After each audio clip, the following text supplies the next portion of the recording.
Hola, hola queridos amigos y amigas de nosotras. Estamos en un día miércoles más después de un receso cortito que tuvimos por problemas por ahí. Todos teníamos problemas de conexión, andábamos súper mal. Creo que no fue solamente a nivel de TVO Tiltil, digamos, sino que fue a nivel ya comunal y nacional que tuvieron problemas con algunas compañías. Así que primero que nada, darles la bienvenida. Muchas gracias por su sintonía. Y también quiero saludar a mi amiga ahí, Pamela. ¿Cómo estás? Hola, hola Nati, hola a todos los amigas, a las amigas y amigos que nos ven todos los miércoles. Sí, pues aquí estamos de vuelta completamente en vivo, siendo las 7 de la tarde con 3 minutos, hoy día, miércoles. Así que bien, pues con harto calor aquí en Tiltil. Así que, bueno, nada que hacer, por diciembre generalmente es así. Así que, pero bueno, pues tenemos hartas noticias, como siempre vamos a hablar un poco de la contingencia nacional, porque la verdad que, como decimos, siempre hay que estar informado, hay que informarse, hay que estar siempre ahí con las noticias para que cada uno tenga que tomar su opinión, ¿cierto? Así que, Nati, ¿qué me cuentas tú primero? Lo primero y lo más importante es que las FP ya están pagando. Qué Sí, importante. ya están pagando las FP. Sí, para, para para una quienes lo buena esperamos Navidad. con ansia, sí. Para quienes lo esperábamos Sí, con ansia, en una buena noticia ya están pagando las FP, así que revisen su cuenta por ahí, llega igual un correo y todo, están como súper informados, es mucho más rápido que la vez anterior, así que, ¿y ustedes ya sí. le cancelaron su 10%? A mí todavía no, pero sí lo pedí y la verdad que es un respiro hoy por hoy, y yo creo que para mucho, ¿ah? Es un buen respiro poder contar con esas luquitas que son de uno en realidad, pues, y bienvenido que se puedan usar ahora en estos tiempos. El problema es que ahora tenemos el problema es que estamos en fase 2 y la mayoría de las personas trabajamos todo el día de semana, entonces estamos obligados a comprar en el retail porque en las ferias navideñas no funcionan los fines de semana. Y ya tengo que comprar por retail, entonces igual es como siento yo, hay una manipulación por ahí. No sé Oye, ustedes. tengo una duda existencial, porque creo que este domingo hay unas primarias ciudadanas. Hay a nivel nacional, hay primaria ciudadana, y si hay cuarentena, ¿cómo eso? No entiendo. Yo creo que se hará de la misma forma que las otras. Yo no tenía idea que había, yo he estado súper desconectada. Pero yo creo que se irá igual a hacer igual que las otras. Pues. Cuando tuvimos en cuarentena y las primeras para el, para el plebiscito estábamos en cuarentena y se levantó ese fin de semana. Sí, pero no han dicho nada de eso, las autoridades no han dicho nada de eso, pero me parece, bueno, yo siempre he dicho, cuando existen voluntades no hay nada que hacer, las voluntades mueven montaña, y si hay voluntad política para que haya en primaria, se va a hacer igual, aunque no se hagan ferias navideñas. Bueno, sí, Bueno, sí. dicho sea de paso, aquí en Tiltil van a haber señoras y señores, van a haber primaria ciudadana, así que infórmese, y si quiere ir a votar, está en todo su derecho, pueden votar todas las personas Yo, independientes. Cuéntame. pero contémosles un poco a qué se refiere esa primaria que nos hablas tú. Porque yo, por ejemplo, yo me declaro totalmente ignorante en este tema ahora, porque no tengo idea para qué son. Mira, las primarias ciudadanas fueron las que se quedaron abajo de las primarias anteriores, que fueron las del CERVEL, que fueron como las, entre comillas, legales. Entonces ahora se pusieron de acuerdo los partidos políticos que no se pusieron de acuerdo antes de las primarias anteriores. Ellos se pusieron de acuerdo y dijeron, ya sé que ahora ya estamos de acuerdo, entonces ahora nosotros necesitamos nuestras primarias. Pero como ya habían pasado las del CERVEL, se tuvieron que poner de acuerdo y hacerlas ellos con sus propias voluntades. ¿Te fijas? Entonces ellos tienen que, creo que la municipalidad, y les va a pasar los mismos locales de votación, va a ser el mismo modo de operar que la vez anterior, pero esta vez es organizado por los partidos políticos y no por el CERVEL.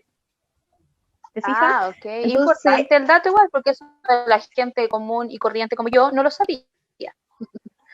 bueno, entonces el que salga de las primarias de este domingo, que van a ser entre César Mena y Bárbara González, que son las dos personas que van en el conglomerado de varios partidos políticos, el que salga de ellos dos es el que va a las elecciones de abril del próximo año. Es que en principio eran 3, pero parece que se bajó el tercero porque no, la verdad que nunca se conoció mucho, no, me parece que se bajó. Así que creo que hay 2 nomás, son 2. Así que infórmense, chicos, y si quieren ir a votar, es totalmente voluntario para las personas independientes y los afiliados a partidos políticos que están dentro de las listas que van, pueden ir a votar. Así que eso por un lado. Y tenemos otro tema súper interesante, Pame. Sí, Nati, es de la vacuna. Sí, exactamente. El ISP ya aprobó la vacuna para Chile. Exactamente. La Pfizer será solamente para los mayores de 16 años, porque no está aprobada en niños. No sé, me da susto la vacuna. Será solamente para las personas mayores de 16 años, así que todavía las clases, no, yo creo que el ministro va a tener que seguir ahí tomando agüita de melisa para los nervios, porque no se puede. Mientras no haya vacuna para los niños, yo creo que no será posibilidad de mandar a los enanos al colegio. Así que imposible. Eso, pues yo creo que eso. ¿Tienes alguna otra noticia, Nati, relevante para esta semana? ¿Qué más? Habíamos conversado que se me va. Ando media volátil estos días, típico fin de año. Volviendo al tema del 10%, Pamela Giles está pidiendo un tercer retiro del 10%, así que no sé qué tal. Es que yo lo leía la pasada y pensé que era una noticia falsa, dije, no, deben estar leseando como ya viene el pago, entonces quizá, pero creo que sí, está preparando el escrito, ya está casi. Sí, ella dice que la idea es que esté saliendo para marzo, para cuando se necesite en marzo, así que no sé qué tanta luz verde, porque el segundo ya tuvo bastante reparo, hubo ahí varios problemas para poder darle luz verde a eso, así que no sé qué tanta viabilidad va a tener este tercer retiro, así que bueno, vamos a ver qué pasa cuando si hay voluntades y si no se pueden mover montañas, como digo yo. Así que yo creo que eso, Nati, son como las noticias más relevantes de esta semana. Así que, y te cuento que tenemos un invitado de lujo hoy día, de lujo. Va a estar nuestro amigo Alejandro, que vamos a hablar sobre el divorcio y también este tema del 10%, cómo se hace para pedir la retención del 10% para los papis o mamis también, que se olvidan un poco o que tienen algunos problemas para pagar su pensión alimenticia.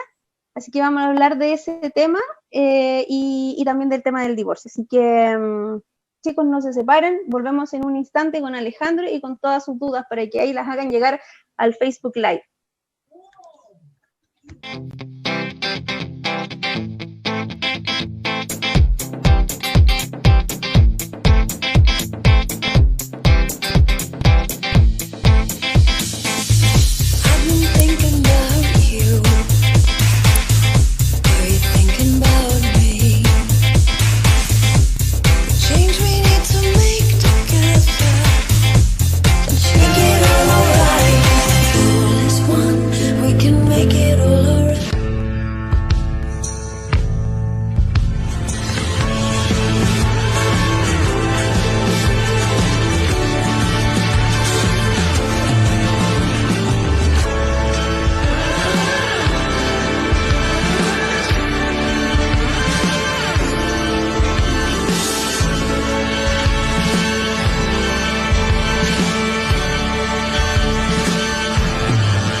Ya estamos de vuelta en este segundo bloque de nosotras y como ya lo adelantaba Pamela, tenemos un invitado de lujo, un invitado que nos va a aclarar todas nuestras dudas acerca de divorcio y sobre la retención del 10% para todos aquellos deudores de pensiones alimenticias. Así que le damos la bienvenida a Alejandro Cerón. Alejandro, ¿cómo estás? Hola Natalia, muy bien, ¿cómo estás tú? Muchas gracias por invitarme. Hola Pamela, es un gusto estar en este programa y aportar en lo que se pueda.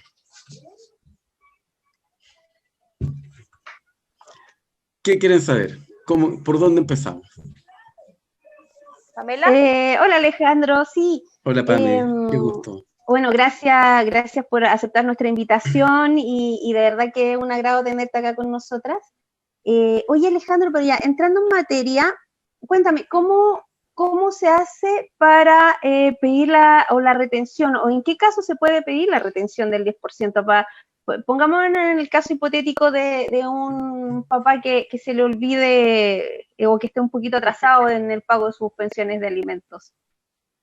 Sí, bueno, es una situación que lamentablemente se repite mucho. Uno ve en las noticias, en los comentarios de los periodistas y en redes sociales, incluso aparecen de repente por ahí más de alguna funa contra algún papá, mayoritariamente, en algunos casos más minoritarios, son madres que adeudan pensiones alimenticias.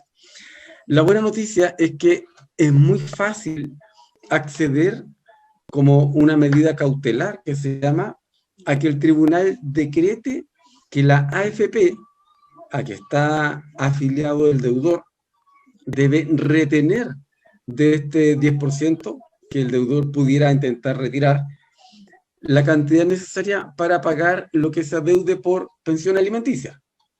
Ahora, el sistema está funcionando de una manera, en principio, expedita, porque la Corporación Administrativa del Poder Judicial y el Poder Judicial tomaron medidas para que todo el mundo pueda hacer la petición de manera fácil.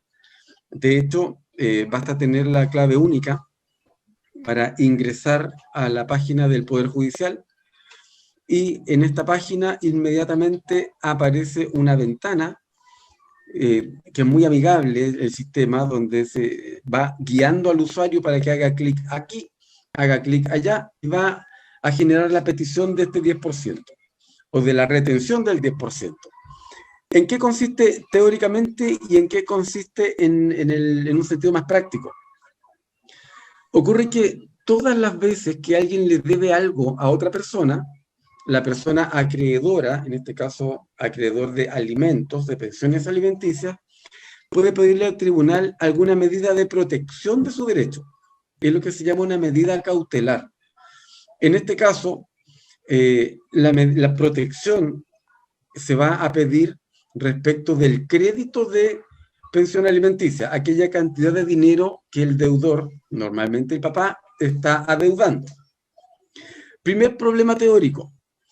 Respecto de cuánto dinero puedo yo pedir la retención. ¿Por qué hago esta observación? Porque teóricamente la persona que pide la retención debería decirle al tribunal: mire su señoría, este deudor con tú más me debe la suma de, invento un ejemplo, 6.744.322 pesos. ¿Por qué debiera ser así? Porque el tribunal tiene que ordenar la retención de una suma determinada. Si se aplicara el rigor de los principios y se obligara a la gente a tener esta claridad de antemano, simplemente el sistema no funcionaría. Porque para saber cuánto se adeuda, el mismo tribunal tiene que sacar la cuenta. Es un trámite que se llama liquidación del crédito. Entonces, la persona interesada tendría que primero pedirle al tribunal que liquide el crédito, que calcule cuánto se le debe. Normalmente, la persona interesada ya sabe, en su mente tiene el número, pero el tribunal, por mandato legal, tiene que además calcular el reajuste. Como es una avalancha de peticiones, los tribunales ya están atochados con esto.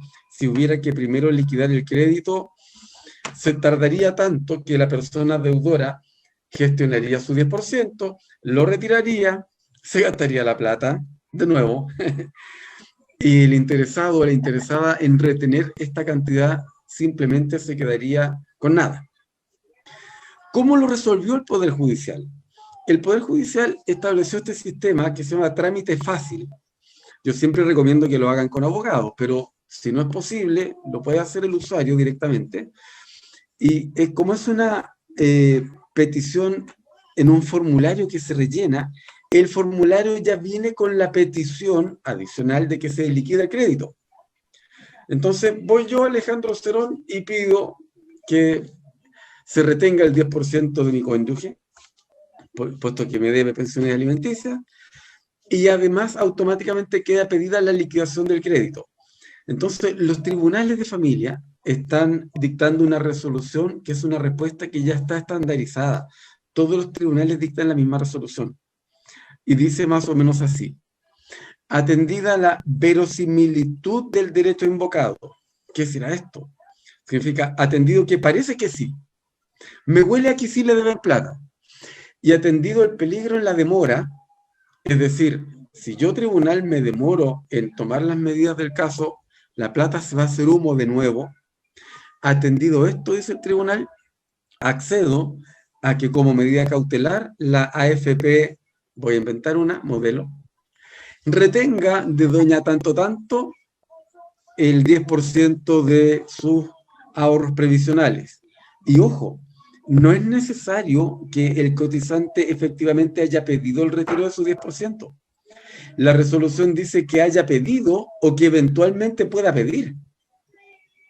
Entonces, ¿qué pasaba? La primera reacción de la gente que debe pensiones alimenticias y que no quiere o siente que no puede pagar era, bueno, no retiro mi plata.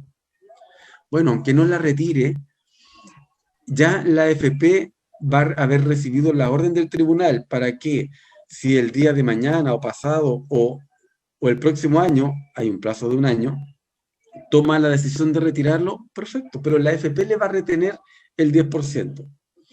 Una pregunta que es muy frecuente es, bueno, ¿qué pasa si la deuda es menor al 10%? Por ejemplo, el afiliado va a retirar 4 millones de pesos, pero solo debe 3. Bueno, la AFP le dará el vuelto. Otra pregunta, ¿qué pasa si la deuda de alimentos es mayor que el 10%? Ejemplo, afiliado está retirando 3 millones de pesos y debe 6. Bueno, se alcanzó a pagar la mitad por lo menos. Y respecto de la mitad que queda sin pagarse, la mitad insoluta, la persona interesada tiene otros medios de apremio que la ley establece, que son muy numerosos. No es solamente la orden de arresto que existía desde siempre. También existe como medida de apremio la suspensión de la licencia de conducir del interesado, el arraigo. Incluso se pide y se accede, los tribunales lo aplican, la retención de la devolución de impuestos a la renta por parte del servicio de tesorería. Entonces, hay varias medidas que se pueden tomar para obtener el pago o para presionar a que se pague. La más extrema es el arresto, que comienza por un arresto que es solamente nocturno, de 10 de la noche a 6 de la mañana en un recinto de gendarmería. No es algo cómodo. Si aún así no se cumple, el tribunal puede repetir este apremio y después puede pasar al arresto 24/7. 15 días, pero las 24 horas de los 7 días de la semana. Claro, ahí ya se empieza a poner negra la cosa. Sí, y normalmente en ese punto el deudor de pensiones paga o empieza a hacer abonos importantes. Alejandro, mi consulta está: ¿hasta qué edad yo puedo exigir la pensión de mi hijo? Te pongo un ejemplo. Mis papás fueron separados y mi papá debe la pensión desde que mi hermano tiene como 3 años. Y mi hermano ya está por cumplir sus 24. Mi mamá le hizo la retención del primer 10% y le llegó. Ahora la consulta es el segundo, porque mi papá debe una cifra muy grande. Entonces, yo, como está por cumplir 24, sé que hasta los 24 quizá yo de verdad que no lo manejo muy bien. Y para que nos aclare esa duda, ¿hasta qué edad del niño yo puedo exigir que esta retención, digamos? Sí, hasta hace unos 10 o 12 años atrás era un poco discutible este tema y había que concordar varias normas. Pero hubo una reforma que lo aclaró en el Código Civil y ahora no hay nada que interpretar. hay una edad máxima que son los 28 años. Siempre que el hijo esté estudiando alguna carrera y se mantenga soltero. Es muy interesante esta situación. ¿Por qué? Porque si la persona cumplió 22 años, 23, y optó por el estado conyugal, si se casa, bueno, la ley presume que tendrá las facultades y los medios para su propia subsistencia, por lo menos. Entonces, ese padre que era el alimentante podría pedir el cese. Por la inversa, supongamos que, bueno, no por la inversa, digamos que la persona se casa pero sigue estudiando una carrera. Bien, si optó por casarse, de nuevo la ley estaría presumiendo que puede mantenerse, pero en estado de soltería y mientras esté estudiando hasta los 28 años. 28 años, muy bien. ¿Sí? Cabros grandes. Muy grandes, sí, pues. Sí, de todas maneras. Sí, sí. Ahora, es interesante que esta edad límite sea tan alta, 28 años. Es como si la ley se hubiese puesto al día con la evolución social y los estudios psicológicos más recientes. Porque de pocos años atrás, hasta esta fecha, los psicólogos vienen estudiando y describiendo que la adolescencia se ha extendido. Y ahora hay gente de 30 años que se comporta como adolescentes. Y no solamente culpa de ese adolescente tardío, es también producto de cómo lo criaron sus padres. Y ahí viene toda una historia de generaciones que se suceden y que van recibiendo distintos nombres según sus características y según las necesidades que tienen que enfrentar. Están los millennials, los centennials, la gente de mi generación es llamada baby boomer, creo. Yo tengo 50, más encima nací y fui criado en provincia. Entonces la gente de mi generación se supone que tenemos como característica el no se puede. Papá, quiero practicar surf, no se puede, es para los ricos. Quiero jugar tenis, no, olvídate, no se puede. Quiero ser astronauta, no, mejor estudia algo. Quiero ser artista, no. Saca una carrera que te dé dinero, porque no se puede. Y después vienen los millennials, etcétera, etcétera. Y dentro de ese contexto, la adolescencia se extendió. Los chicos viven muchos años con sus padres, por ejemplo. Es verdad. Sí, sí, claro. Sí, ha cambiado muchísimo la sociedad en este último tiempo. Muchísimo. Oye, Alejandro, una consulta. ¿Qué pasa si yo, pongámoslo en el caso hipotético, me adeudan pensión de alimentos? No, miento. La persona, mi expareja, está al día en el pago de todas sus pensiones de alimentos. Pero yo igual hago la solicitud de la retención. A ver si es que algo pasa, si es que algo cae. Así hay un poco de dolo también ahí. ¿Qué pasa? ¿Qué me pasa a mí? Si yo hago esa jugada ahí media, si hago esa jugada ahí media estratégica, media malilla. Sí, oye, y te voy a decir que pasa harto. Yo he visto ya 2 casos de personas que son la mamá de los niños alimentarios y que han pedido retención del 10% sin dar cuenta al tribunal de que de alguna manera la deuda ya no existía o se había reducido. Ahora, ¿cómo puede pasar esto? Que yo, deudor de pensión alimenticia, de pronto deba menos dinero y el tribunal no lo sepa. Parece que fuera un chamullo o algo difícil de que ocurra. Pero no lo es. En un caso que me tocó atender, se retuvo la devolución del impuesto a la renta del papá que prestaba alimentos. Y era una suma un poquito superior a los 2 millones de pesos. Con lo cual su deuda de 5 millones se redujo a la mitad. Pero no había constancia en el expediente virtual o electrónico, ahora todo es electrónico, de que Tesorería había retenido esta devolución y se la había depositado en la cuenta a la mamá de los niños. Y esta mamá, sabiendo esto, pidió retención y le recordó al tribunal que había una liquidación del crédito por 5 millones de pesos. Es decir, se estaba cobrando de nuevo 2,5 millones. ¿qué es lo que pasa acá? ¿Tiene alguna responsabilidad esta persona que con dolo pide una retención más allá de lo que debería? Sí y no. La respuesta sí es porque en materia de familia se aplican ciertos principios que son universales a todas las ramas del derecho, y es el que nos interesa acá es todo aquel que comete un hecho ilícito que causa daño tiene que repararlo. Entonces sí, teóricamente, esta persona dolosa debería devolver lo que recibió en exceso, si es que lo devolvió, si es que lo recibió, perdón, si es que no lo alcanzaron a pillar antes, y además debería indemnizar perjuicios, si es que ha causado algún perjuicio.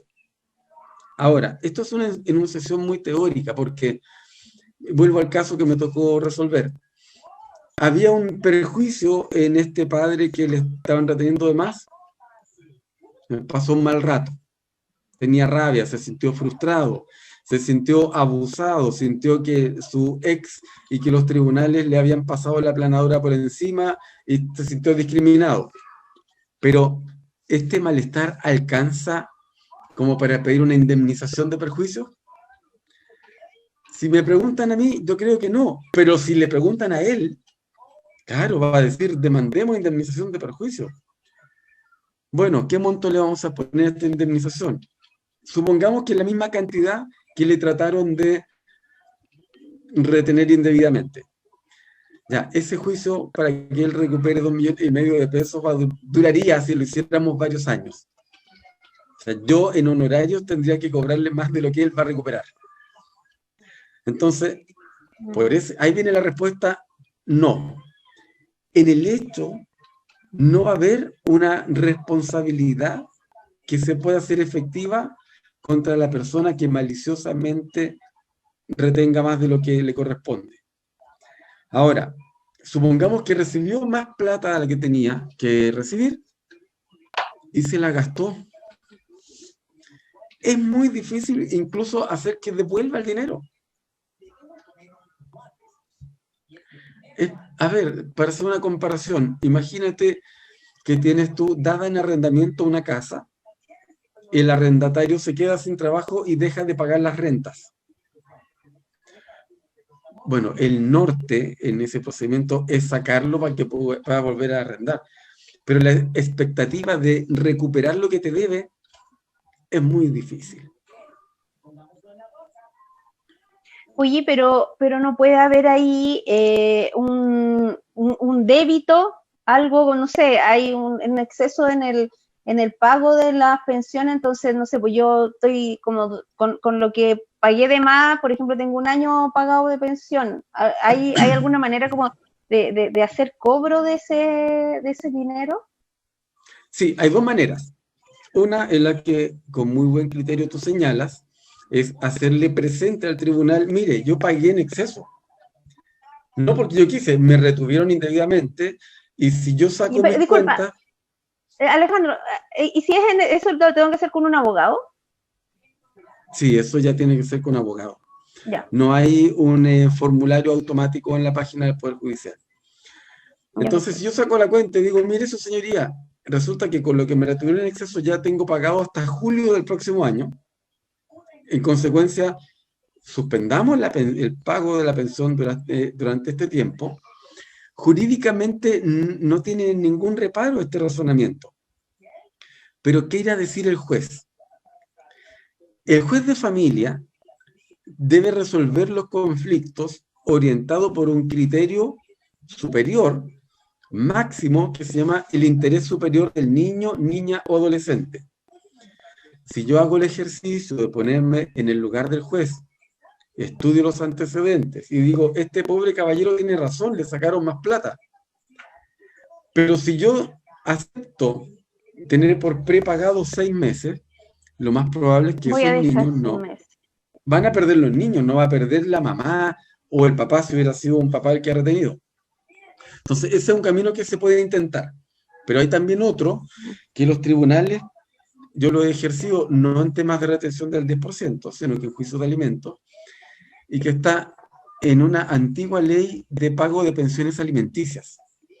Es antigua, pero la norma que les voy a mencionar fue modificada hace unos 15 años, lo cual es poco para la vida de las leyes. Este artículo dice que se puede autorizar o aprobar que se imputen a una pensión alimenticia aquellos gastos que el alimentante, que tiene que poner la platita, haya hecho, siempre que correspondan a gastos permanentes en salud, educación o vivienda de los alimentarios. ¿Por qué hago esta precisión y digo con tanto énfasis que son estos 3 ítems? Porque antes de que la ley lo dijera expresamente, los tribunales habían comenzado a aceptarlo. ¿Por qué? Porque pasa muchísimo, todos los días, en miles de casos. Yo, alimentante, tengo que depositar, inventemos, 200.000 pesos en la cuenta de ahorro que se abre solamente para este efecto. Pero resulta que la mamá saca la plata que es de los niños y se la gasta en otra cosa. Y después me están llamando igual para que les compre zapatos, los útiles escolares, que el bono, que lo que sea. Entonces muchos papás, ¿qué hacían? Y algunas mamás también, las menos, le depositaban directamente a la cuenta RUT del hijo. O iban y compraban los zapatos. Pero después no le alcanzaba la plata para pagar la pensión completa. Entonces, probando los gastos que se habían hecho, le pedían al juez que le descontara ese gasto del monto de la pensión. Al principio se aceptaba, pero no todos los tribunales tenían el mismo criterio. Entonces tuvo que venir el legislador y decir, vamos a organizar esto y vamos a establecer un criterio para todos. Lo que se haya gastado en salud, educación o vivienda, lo puede descontar de la pensión que va a pagar. Entonces, respondiendo ya más concretamente a tu pregunta, aquí el alimentante, a quien se le ha retenido más dinero del que corresponde, podría intentar, invocando esta norma, que el juez le autorice para imputar o compensar ese exceso a pensiones alimenticias. Muy probablemente el juez lo va a hacer solo en parte, lo va a aceptar parcialmente. Eso es lo que uno normalmente ve en los tribunales de justicia. A veces los jueces resuelven no tan apegados a la ley, pero buscando una solución salomónica, algo que no perjudique, desde luego, a los niños y a los adolescentes, y que perjudique poco o menos a los adultos. Alejandro, volviendo un poco a lo que es la retención del 10%, que nos quedan algunas dudas, tenemos una pregunta de Nancy Yang que quiere saber ¿qué pasará con este segundo retiro? Si se va a poder hacer la misma retención de igual forma que en el primero, si es que aún se mantiene esa deuda. Sí, por supuesto que sí. Y pasó mucho con la primera retención, que la deuda de don X no se alcanzó a cubrir con el 10%. Bueno, se podrá terminar de cubrir con el segundo 10%. En todo o en parte, ojalá en todo. Ojalá todas las personas pudieran ver satisfechas sus acreencias, porque estamos hablando de pensiones alimenticias. Estamos hablando de platita que es para niños, niñas o adolescentes, como dice la ley. Alejandro, bajo este mismo contexto, 2 preguntas. Primero, todos dicen, esta plata te la deben a ti, como mamá o como papá, que supliste estos gastos del deudor, digamos. ¿Es así? ¿Es así como en concreto? Porque se supone que yo como mamá, en el caso de que mi pareja haya sido el deudor, yo suplí todos estos meses su parte, digamos. Entonces se supone que esta atención dice que es en compensación a lo que yo gasté mientras él no pudo. Sí, y la otra consulta es, la otra consulta para que lo completemos, es si es posible que este deudor pueda como hacer algún trámite como para evitar que le retengan este 10%. Si existe alguna posibilidad de que él lo retenga y cómo lo puede hacer. Ya. La primera pregunta es así. A veces cuando uno se pone muy legalista y tiene que defender a una parte o a la otra, pierde un poco la objetividad. Me pasó en un caso hace varios años, en mi Quilpué natal, que había un señor que había acumulado una deuda bien grandota, empezaron a salir los apremios, a decretarse apremios en su contra, pero su hijo había cumplido ya 18 años. Entonces firmó un documento con el hijo, donde el hijo le daba por pagada toda la deuda, reconocía que se lo habían pagado. Entonces con ese documento en el tribunal, esta persona pidió que se le dejaran sin efecto los apremios porque ya no debía nada. Compareció la mamá del joven y reclamó que no era verdad, que no era falso, que había manipulado al hijo y que por último no había ninguna prueba de sus pagos. Y el tribunal razonó como tú me dices, Natalia.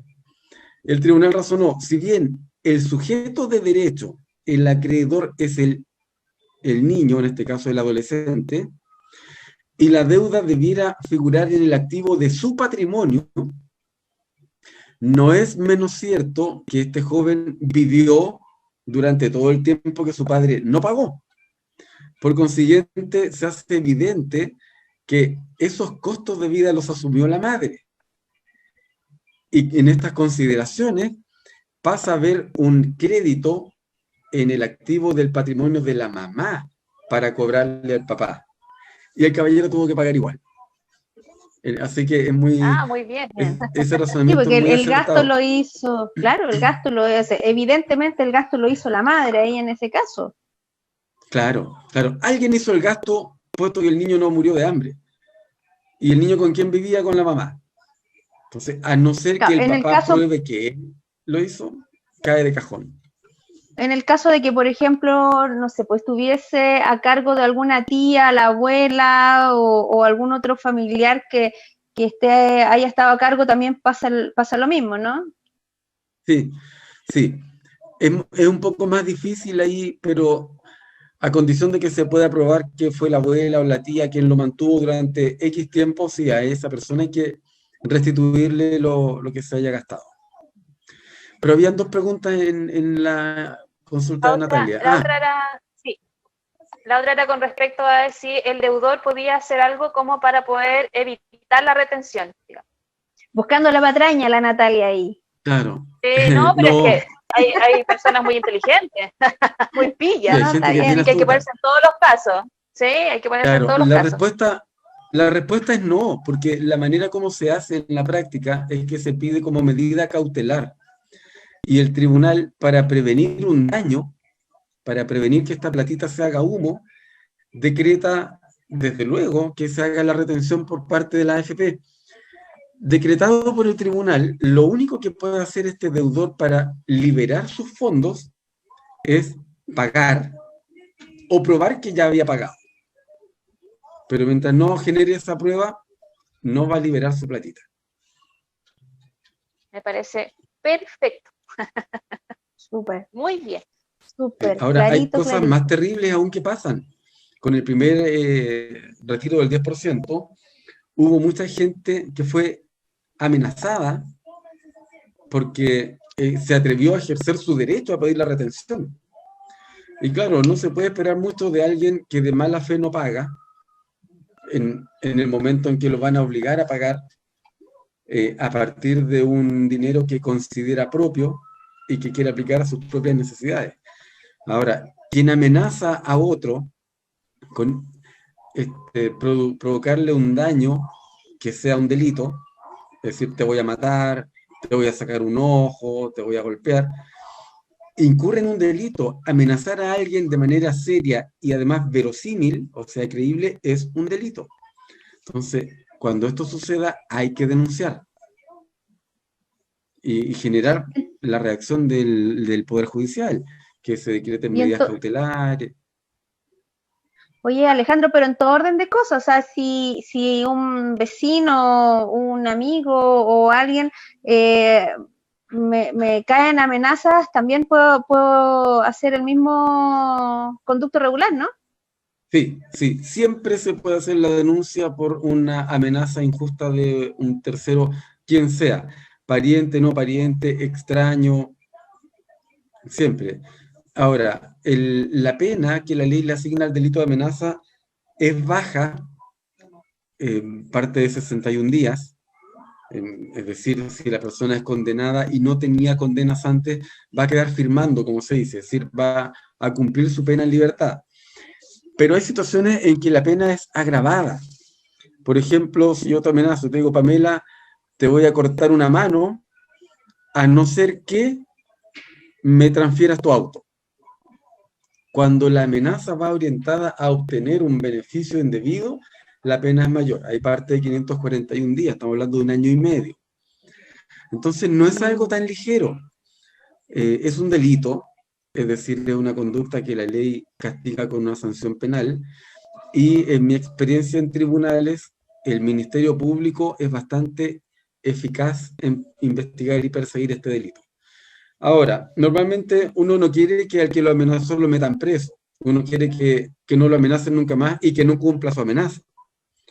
Entonces puede haber una salida alternativa, es decir, sin condena, en que el sujeto reconozca el hecho ocurrido, la amenaza, y se compromete a no molestar más, por así decirlo. Pero ya quedó una constancia. Entonces, si hay una nueva amenaza, se va a castigar la nueva amenaza y la anterior también, la que había quedado en suspenso. Así que ojo con los ataques de rabia de repente con el vecino ahí, mejor aguantarse. Sí. O trata de no amenazarlo. Sí, pero también ahí hay un punto que es interesante que lo mencionemos, ya que abrimos este paréntesis y hablamos del delito de amenaza. Para que la amenaza sea punible, para que se pueda castigar penalmente, tiene que ser a la vez seria y verosímil. Entonces, muchas veces uno profiere amenazas que no son serias. El no ser seria significa que realmente y en el fondo no voy a hacer lo que estoy prometiendo. Es la típica discusión entre dos automovilistas. Van manejando, uno comete un error, una infracción, se pone uno al lado del otro, bajan los vidrios, se recuerdan a toda la parentela, ¡te voy a sacarla! No es una amenaza seria. No va a ser punible en definitiva. Distinto es, por ejemplo, el caso del vecino que te testiga, que le tira comida envenenada a tu perro y que más de una vez ya te ha amenazado. Eso ya es una amenaza más seria, es decir, revela un ánimo delictivo del que amenazó. Perfecto. Nati, ¿alguna otra pregunta con respecto al primer tema que queríamos ver con nuestro amigo Alejandro? Sí, la última. Tú mencionaste algunas medidas como para poder seguir, no sé si para que se pueda poner al día, y nombraste una que es la suspensión de la licencia de conducir y la retención de la devolución de impuestos. Esto se hace también a través del tribunal, pero ¿necesito abogado? Excepcionalmente, la parte puede comparecer sin abogado al tribunal. ¿Cuál es la costumbre en esto? Que se hace el escrito, incluso hay algunos formularios en los tribunales, lamentablemente ahora no se puede ir presencialmente, pero antes de la pandemia habían formularios que iban las personas y los llenaban a lápiz. Y en una parte de ese formulario, que se convertía en un escrito, venía: solicito autorización para comparecer sin abogado en esta presentación.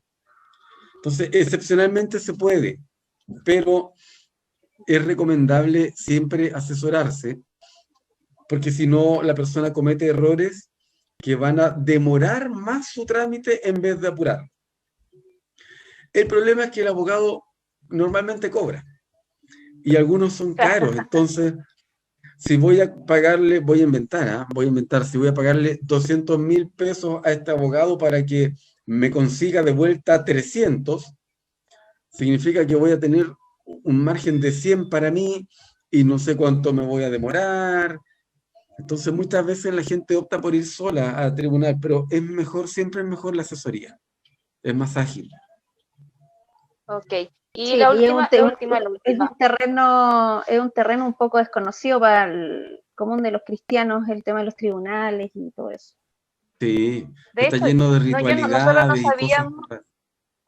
Sí, de hecho, nosotros no sabíamos, bueno, yo al menos no sabía, esto de que uno podía retener la licencia de conducir, ni tampoco retenerle la devolución de impuestos. O sea, es una cuestión que tampoco se maneja comúnmente. Entonces, es súper bueno que lo nombremos para que la gente y para que las personas afectadas por estos deudores tengan más conocimiento y puedan acceder a esta información. Y la última, esta suspensión de la licencia es hasta que él se ponga al día. Sí, todos los apremios funcionan hasta que la persona se ponga al día, pero en esto también influye la costumbre de los tribunales y no solamente la ley. Hasta hace 10 años atrás, más o menos, si la persona debía, pongámosle 5 millones de pesos, y le decretaban todos los apremios, ¿qué era lo normal? Que el deudor hiciera un esfuerzo o se consiguiera plata y ¡pum! Depositaba, voy a inventar, 2 millones de pesos. Es decir, poco más de un tercio de lo adeudado. En aquellos años, los tribunales, ante un esfuerzo importante como ese, accedían a dejar sin efecto los apremios, a condición de que el saldo se pactara en cuotas mensuales.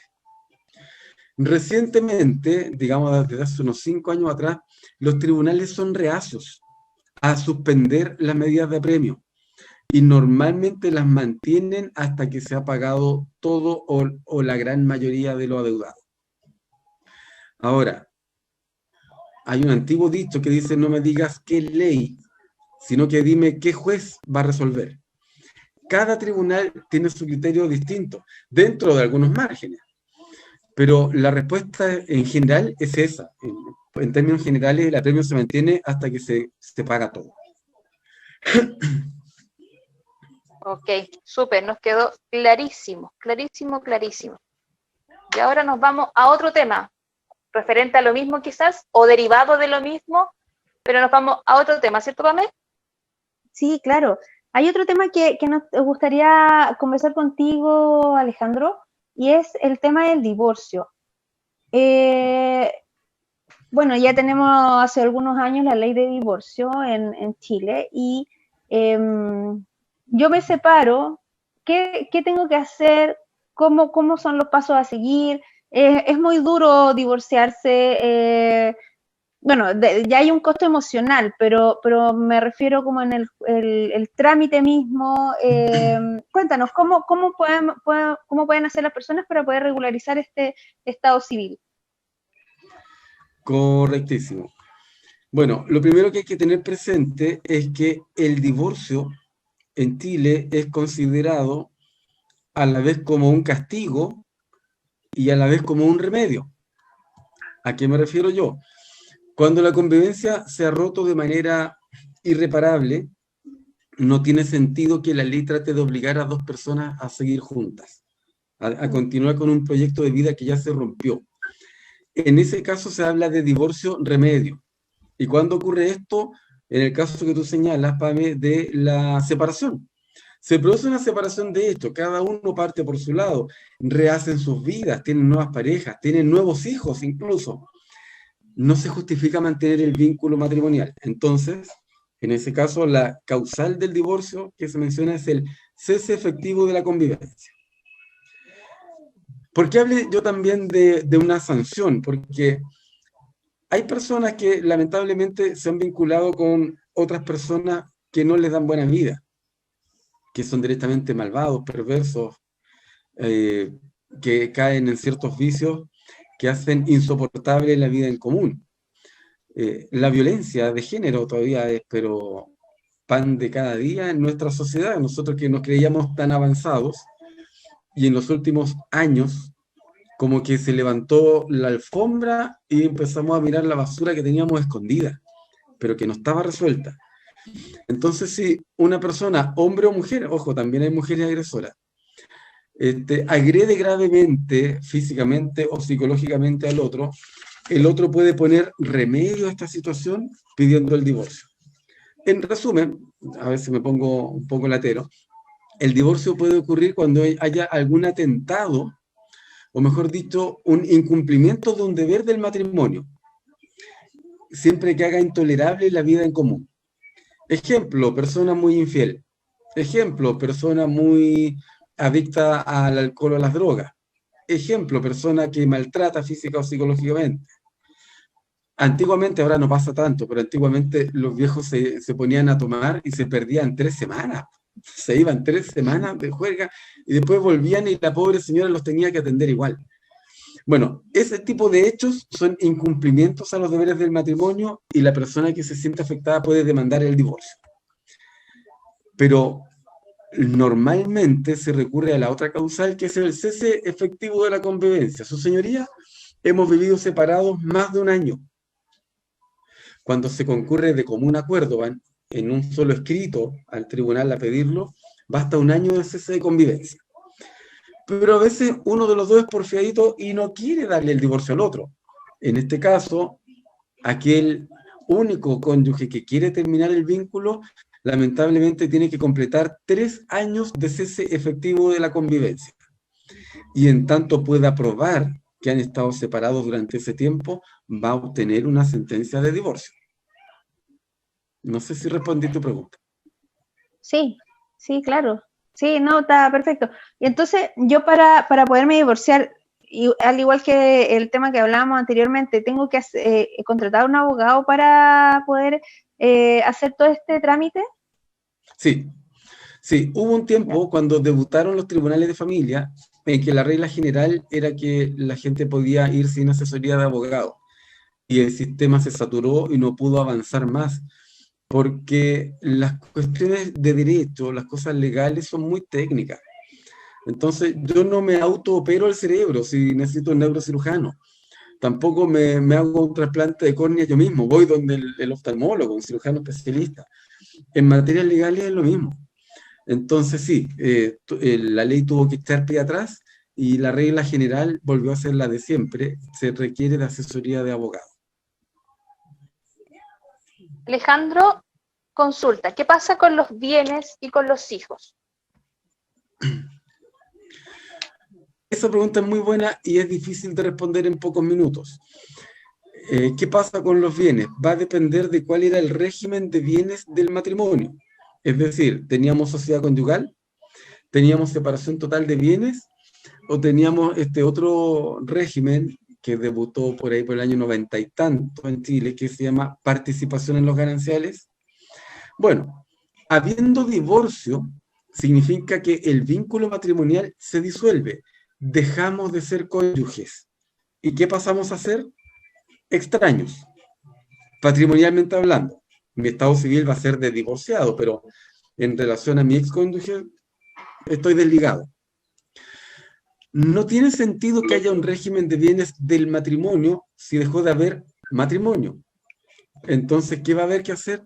Liquidar el régimen, si es que es sociedad conyugal o participación en los gananciales, y cada uno va a tener que recuperar los bienes que le correspondan. Este problema no se presenta si el régimen era separación total de bienes, porque en la separación total de bienes no hay bienes comunes.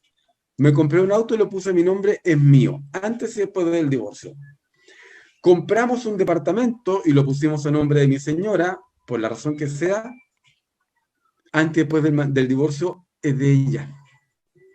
Que yo pueda demandarla para recuperar algo es un tema de un juicio civil largo que es difícil, no es imposible, pero es difícil. Pero con los bienes pasa eso, se reparten, se liquida el régimen. En cuanto a los hijos, depende si son mayores de edad o son menores de edad. Supongamos que son niños, niñas o son adolescentes. Lo más sano es que queden viviendo con uno de los papás.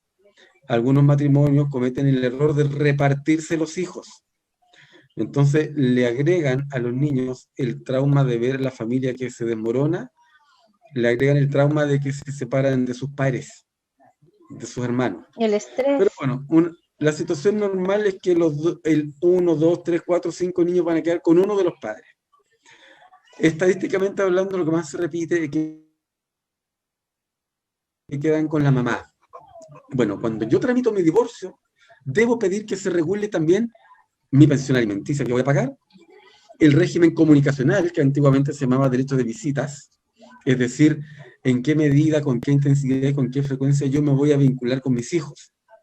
Ahora, cuando el divorcio se pide de común acuerdo, la ley sugiere, no obliga, la ley permite que las partes pacten un sistema de cuidado personal compartido, que es muy interesante, es muy bueno, pero que se aplica muy poco, porque cuando las parejas se rompen normalmente están enemistadas y no quieren saber nada del otro y no quieren negociar nada y no quieren conversar. Y lamentablemente se usa a los niños como un arma. Ah, ¿quieres Que el los niños cuidado quedan, personal? claro, quedan como Claro, jamón ¿quieres del el cuidado sándwich. compartido? Entre Te lo medio. niego para que sufras. Pero hay que regularlo. En el procedimiento de divorcio se deben Mm. regular todas las materias. Visitas, régimen comunicacional, como se llama actualmente, cuidado personal compartido, pensión alimenticia. Incluso dice la ley, una frase que es muy extraña y difícil de entender, las relaciones futuras de los excónyuges. No hay relaciones futuras. ¿Qué relación futura? No te voy a insultar más, no me vas a pegar más, ya no te debo ser fiel porque se rompió el vínculo, eso no se pone por escrito. Pero ahí está, a veces la ley dice cosas de más. Claro. Oye, Alejandro, ¿sabes qué? Ha sido un programa muy interesante, nos ha pillado la hora con varias preguntas en el tintero, así que Se fue volando. yo creo que sí, se pasó súper rápido.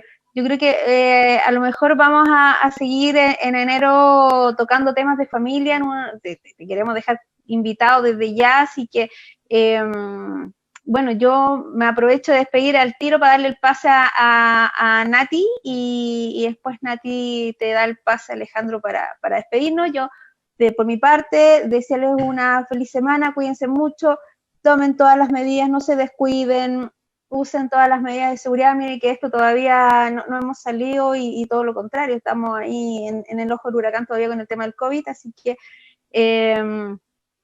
cuídense mucho, nos vemos la próxima semana, un beso grande y esto, por lo menos esto de mi parte, así que un abrazo grande. Muchas gracias.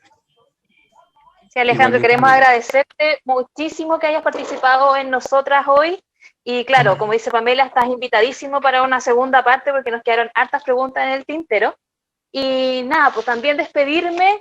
Decirles que nos vemos la próxima semana con más temas interesantes, que no se pierdan los programas de TVO Tiltil que están buenísimos y nada, pues Alejandro, que tengas una excelente semana y nos vemos una próxima vez.